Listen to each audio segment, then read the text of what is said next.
Shalom, povo lindo que vai morar no céu, a graça e a paz do nosso Senhor e Salvador Jesus Cristo. É por Ele, para Ele que são todas as coisas, e é por isso que eu estou aqui com muita alegria, com muito prazer, com muita honra para compartilhar com você esse maná, esse pão fresquinho do céu que nos sustenta, que nos fortalece, que nos traz vigor de vida. Eu sou a pastora Ana.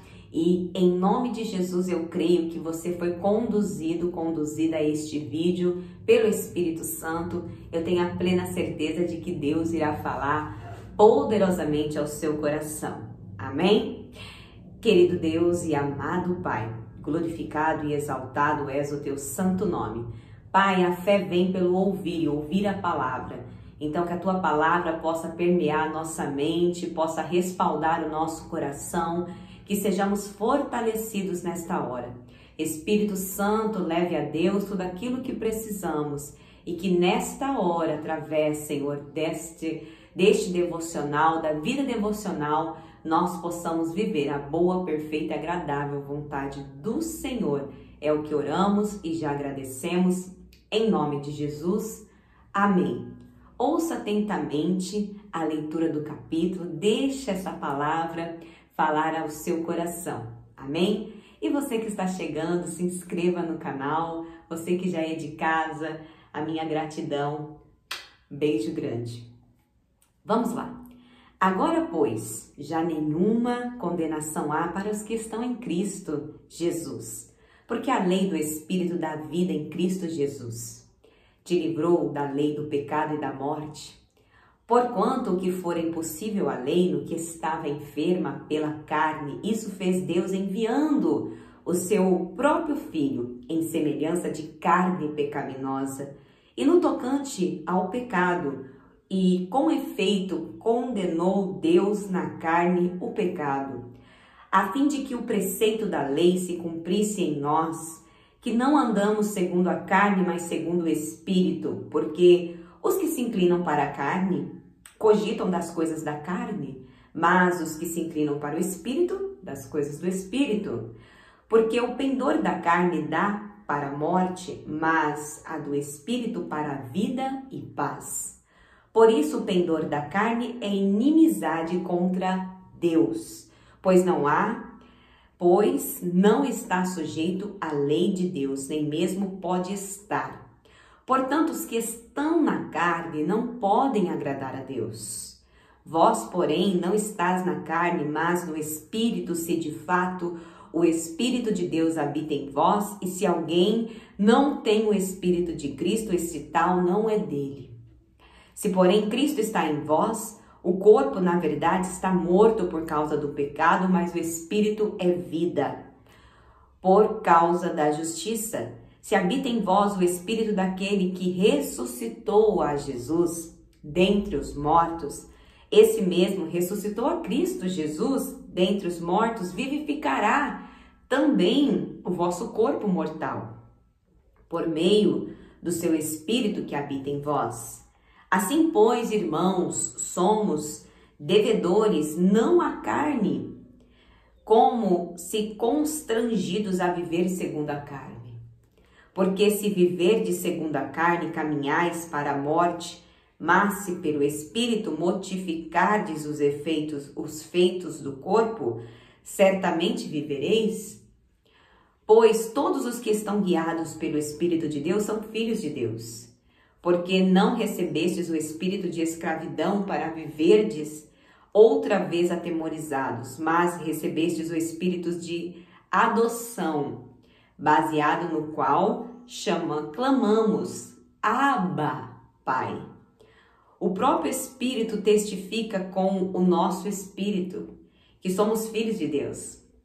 Ora, se somos filhos, somos também herdeiros, herdeiro de Deus e co-herdeiros com Cristo. Se com Ele sofremos, também com Ele seremos glorificados. Aleluia! Porque para mim, tenho por certo que os sofrimentos do tempo presente não podem ser comparados com a glória a ser revelada em nós. A ardente expectativa da criação aguarda a revelação dos filhos de Deus, pois a criação está sujeita à vaidade não voluntariamente, mas por causa daquele que a sujeitou, na esperança de que a própria criação será redimida do cativeiro da corrupção para a liberdade da glória dos filhos de Deus. Porque sabemos que toda a criação a um só tempo geme e suporta angústias até agora. E não somente ela, mas também nós que temos as primícias do Espírito, igualmente gememos em nosso íntimo, aguardando a adoção de filhos, a redenção do nosso corpo, porque na esperança fomos salvos. Ora, esperança que se vê não é esperança, pois o que alguém vê, como espera? Ora, vamos lá. Que se vê não é esperança, pois o que alguém vê, como espera, né? Mas se esperamos o que não vemos com paciência, o aguardamos. Também o Espírito semelhantemente nos assiste em nossa fraqueza, porque não sabemos orar como convém. Mas o mesmo Espírito intercede por nós sobremaneira com gemidos inexprimíveis. E aquele que sonda os corações sabe qual é a mente do Espírito, porque segundo a vontade de Deus é que ele intercede pelos santos. Sabemos que todas as coisas cooperam para o bem daqueles que amam a Deus, daqueles que são chamados segundo o seu propósito. Porquanto os que de antemão conheceu, também os predestinou, para serem conformes à imagem de seu Filho, a fim de que ele seja o primogênito entre os muitos irmãos. E aos que predestinou, a esses também chamou, e aos que chamou, a esses também justificou. E aos que justificou, a esses também glorificou. Que diremos, pois, à vista destas coisas? Se Deus é por nós, quem será contra nós? Aquele que não poupou o seu próprio Filho, antes por todo nós o entregou, porventura não nos dará graciosamente com ele todas as coisas? Quem intentará acusação contra os eleitos de Deus? É Deus quem os justifica. Quem os condenará? É Cristo Jesus quem morreu, ou antes quem ressuscitou, o qual está à direita de Deus e também intercede por nós. Quem nos separará do amor de Cristo? Será tribulação ou angústia, ou perseguição, ou fome, ou nudez, ou perigo, ou espada? Como está escrito, por amor de ti somos entregues à morte, o dia todo fomos considerados como ovelhas para o matadouro. Em todas estas coisas, porém, somos mais que vencedores, por meio daquele que nos amou, porque eu estou bem certo de que nem a morte, nem a vida, nem os anjos, nem os principados, nem as coisas do presente, nem do porvir, nem os poderes, nem a altura, nem a profundidade, nem qualquer outra criatura poderá separar-nos do amor de Deus que está em Cristo Jesus, Senhor nosso. Amém. Que palavra gloriosa. Eu quero dizer para você que quando a gente caminha por este capítulo e a gente consegue ali entender esse amor incondicional de Deus para conosco. Entenda, você é muito amado. Você é muito amada porque nenhuma condenação há para aqueles que estão em Cristo. Você crê em Cristo, você aceitou a Cristo como único suficiente Senhor da sua vida, como você entende que Ele é o seu Salvador, então nenhuma condenação há que venha ali ter o poder de te paralisar e de te impedir de viver as bênçãos de Deus. O que tem te impedido de viver as bênçãos do Senhor, uma vez que você conhece todas essas verdades?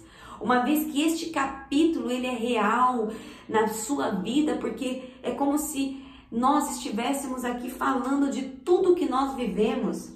Porque se nós buscamos diariamente, estar vivendo as coisas espirituais, tendo uma vida devocional, esse respaldo todo é nos dado. Ninguém nos separará desse amor se nós Nós é que podemos nos afastar desse amor. Quem que pode separar você de Cristo?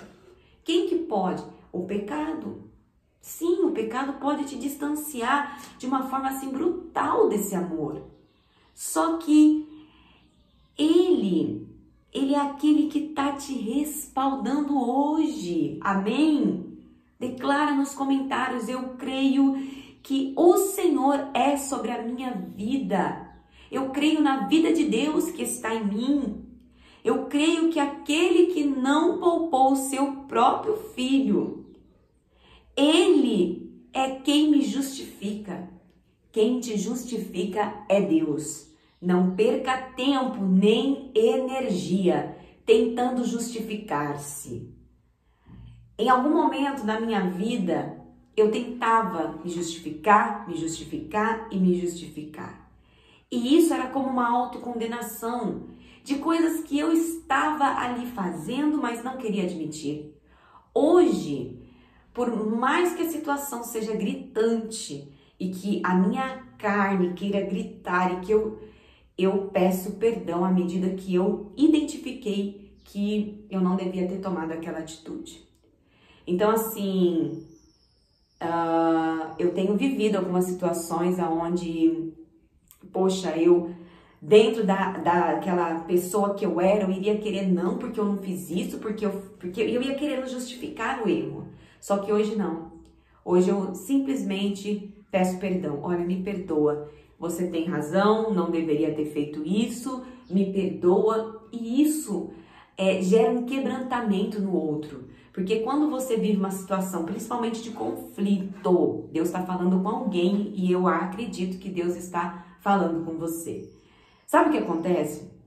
Numa situação de conflito, muitas das vezes, a gente quer justificar-se. Mas você não precisa fazer isso. Apenas peça perdão. Sentiu que o outro se ofendeu? Olha, me perdoa.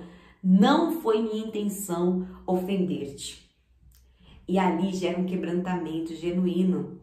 Eu quero dizer para você que você não precisa se justificar. Quem te justifica é Deus. Amém? Eu quero orar por você e com você. Soberano Deus, eterno Pai, glorificado e exaltado és o teu santo nome. Senhor, eu oro por esse irmão, por essa irmã que tanto tem tentado se justificar, que tem sido injustiçado, injustiçada. Pai, o Senhor é aquele que nos justifica, aquele que nos protege, aquele que zela por nós. Pai, que em nós e através de nós possamos realizar prodígios, milagres e maravilhas. Nos usa, Senhor, como um canal de bênção, como atalaia, nos direciona, nos fortalece, nos vivifica. Muito obrigado, Deus, pelo teu cuidado, pelo teu carinho. Que o Senhor nos dê um dia de bênçãos, de vitória, de conquista. Nos direciona, Pai, nos fortaleça. É o que oramos e já agradecemos em nome de Jesus. Amém. E graças a Deus, aleluias. Lâmpada para os meus pés é a palavra do Senhor e luz que clareia o nosso caminho. Que Deus abençoe poderosamente a sua vida. Shalom.